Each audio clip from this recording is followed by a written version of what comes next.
L'interview découverte. Caroline Roux, vous recevez ce matin un chasseur, mais un chasseur qui ne tue pas les lapins, un chasseur sans fusil. Il s'appelle Patrick Voileau. Bonjour Patrick Voileau. Vous êtes Bonjour. docteur en pharmacie, diplômé de l'Institut national de gémologie, mais vous êtes surtout chasseur de pierres précieuses. Le mois prochain, Sotheby's va mettre aux enchères le plus gros diamant brut du monde, 1109 carats, estimé à 70 millions de dollars, donc mis à prix. Il a été trouvé au Botswana. Est-ce qu'on savait qu'il fallait chercher dans cette mine-là en particulier pour trouver cette pierre d'exception ? Ou est-ce que c'est le hasard ? Non, c'est le hasard, parce qu'en réalité, on sait qu'on trouve à peu près 1 carat pour 10 tonnes de minerais remués. Donc c'est tout à fait aléatoire de trouver une pierre de cette taille-là. Et on peut passer à côté. Je veux dire, ça ressemble quand même, vous êtes venu avec une reproduction d'un diamant brut. Pardon, je ne vais pas être désagréable, ça ressemble quand même à un gros caillou, pas très brillant, pas très attrayant. Oui, celui-là, c'était le plus gros diamant du monde, c'est-à-dire il y a plus de 100 ans, il a été trouvé en 1905. C'est le directeur de la mine qui descendait se balader pour voir si tout allait bien. Il voit quelque chose briller dans la falaise, il y va, il ramasse cette espèce de caillou. Et quand on le ramène au géologue, il dit mais c'est un bout de cristal, il le balance par la fenêtre. Bon, il va le rechercher et en fin de compte, on s'est rendu compte que c'était le plus gros diamant du monde. Alors vous êtes parti à la recherche des pierres précieuses partout dans le monde. Quelle est votre plus belle prise ? Ah, ma plus belle prise, c'est sentimentalement, sont sûrement des aigues marines qui se trouvent au Pakistan, dans le nord du Pakistan, à 6 000 mètres d'altitude. Il y a maintenant presque une vingtaine d'années, je suis arrivé dans cette mine et j'ai vu sortir 2 cristaux, un de 2 kilos et un de 4 kilos. C'était assez impressionnant. Ouais, ça, Là, vous rentrez du Sri Lanka, qu'est-ce que vous êtes allé chercher ? Au Sri Lanka, il y a beaucoup de pierres de lune, qui sont des pierres assez spéciales, transparentes, avec un reflet bleuté. Les plus belles sont trouvées au Sri Lanka. Des saphirs étoilés, beaucoup de choses. C'est aussi simple que ça. J'arrive, je déboule au Sri Lanka, je dis je cherche des pierres de lune. J'arrive dans la mine, je fais une carte bleue. Non. Voilà. Non, ça se passe pas du tout comme ça.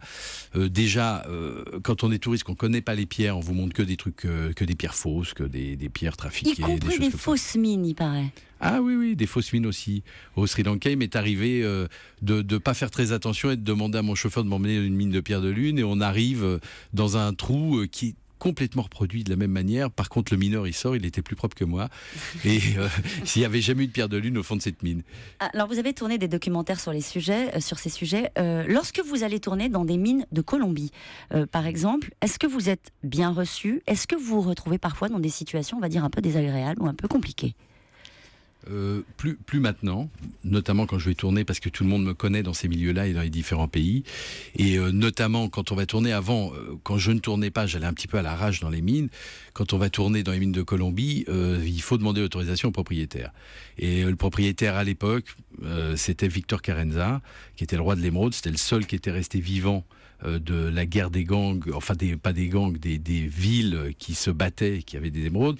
Et Carenza était donc en prison parce qu'on l'accusait d'avoir tué 3000 personnes. Donc il a fallu que j'aille en prison rencontrer Carenza. Alors je lui ai montré un film, j'ai discuté avec lui. C'était un peu impressionnant parce qu'on ne sait jamais ce qui va se passer dans cet endroit un peu tendu.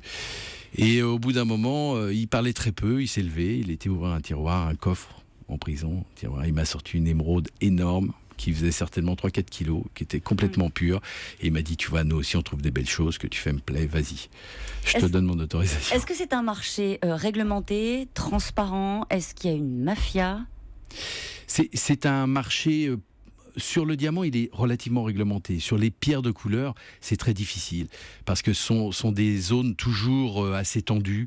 Comme la Colombie, il y a que très peu de temps que c'est redevenu à peu près calme, comme la Birmanie ou les plus beaux saphirs du monde. Ils se trouvent, les saphirs du Cachemire, ils se trouvent en pleine zone de guérilla,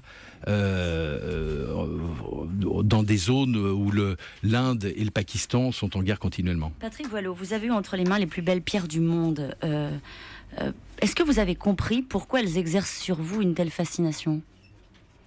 Je pense que ça vient de très loin, ça vient même de l'apparition de l'homme, si vous voulez. La pierre nous a tout donné. En réalité, quand l'homme est devenu homme, il n'avait plus de griffes, plus de crocs, il a balancé une pierre sur un animal, après il l'a taillé, elle lui a donné le feu, etc. Et donc, en fin de compte, aujourd'hui, je pense que cette fascination, je vous parlais de Carenza tout à l'heure, quand il regarde la pierre, il a un regard au départ d'enfant qui va ramasser un petit galet, et il dit, ah, regarde, on a des belles choses, voilà. Bon, dans Les hommes préfèrent les blondes, Marilyn chante que les diamants sont les meilleurs amis des femmes. Mais vous avez choisi votre couleur ? Non, je les aime toutes, moi. Merci beaucoup. Le livre Merci. de Patrick Voileau, Sur la piste des pierres précieuses, est publié aux éditions du Trésor. Ça ne s'invente pas.